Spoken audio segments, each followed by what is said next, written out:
अस्सलाम वालेकुम dear viewers. अभी मैं ये तो नहीं कहूँगा कि मेरे सब खैरियत से होंगे, लेकिन मैं ये ज़रूर कहूँगा कि अभी जो है परपाल, दी वैलेट्स और एडिसन्स, मैंने तीनों को जो है क्लोज़ कर दिया हुआ है। और अभी जो है अभी आप कह लें कि इसकी वजह जो है कुछ चंद एक लोग हैं जो कि बहुत नेगेटिविटी मार्केट में फैला रहे थे, अपनी नई कंपनियों को चलाने के लिए जो है इस तरह की बातें कर रहे थे मार्केट में। ये इस तरह के लोग हैं बहुत सारे, तो उनकी वजह से अपना जो है ये सिस्टम जो है मैंने क्लोज़ कर दिए हैं। और उनमें से सबसे आपको ऊपर नाम बताऊंगा, डेफ़िनेटली एक बंदे का नाम मैं अभी लूँगा जिसको मैंने सबसे ज़्यादा फ़ंड दिया था। और जो डेफ़िनेटली जो दूसरे लोग हैं उनके भी नाम मैं आपके साथ में लूँगा।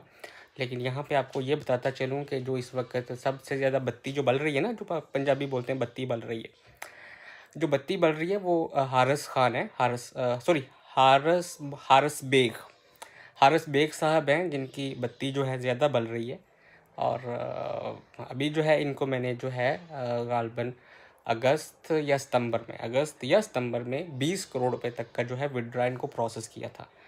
और ये बंदा जो है सबसे ज़्यादा जो है इस वक्त आप कह लें कि नेगेटिविटी फैला रहा था। और भी काफ़ी सारे हैं जिनके नाम भी डेफिनेटली मैं बाद में लूँगा। तो ये बताने का मकसद ये था कि जितने भी लोग हैं जो कि इस तरह की नेगेटिव पोस्टें कर रहे हैं उनको मेरा वीडियो पैगाम भी है, डेफिनेटली मैंने वहाँ पे भी लिखा है कि डू व्हाट दे कैन। ठीक है जी, कि जो कर सकते हैं वो करें। और बाकी जो है जो पब्लिक है, जो आवाम है, जो होल्ड वाले हैं, उनको डेफिनेटली जो है उनका पैसा मिलेगा वापस। और जो निकज़ॉल्ट के हवाले से है, निकज़ॉल्ट भी वापस मिल जाएंगे उनको। लेकिन जो सिस्टम जो है अब मज़ीद नहीं चला सकता मैं, ठीक है, इन नेगेटिव लोगों की वजह से, कि ये नेगेटिव लोग जो हैं सारी चीज़ें जो है ख़राब कर रहे हैं। और ये मैं भी बताता चलूँ आपको कि जैसे ही परपाल को ये फ्लॉप करेंगे, यहाँ पे ये नई कंपनी जो है आपके पास मुतारफ़ करवा देंगे। तो ये सारा चीज़ें जो हैं आपके सामने आ जाएंगी, आपके सामने यहाँ पे डिस्प्ले हो जाएंगी, आप खुद ही जो है इस चीज़ों को देख लीजिएगा। बस यही पैगाम था मेरा, और बस इसी के साथ इजाज़त चाहूँगा। फ़ी अमानिल्लाह।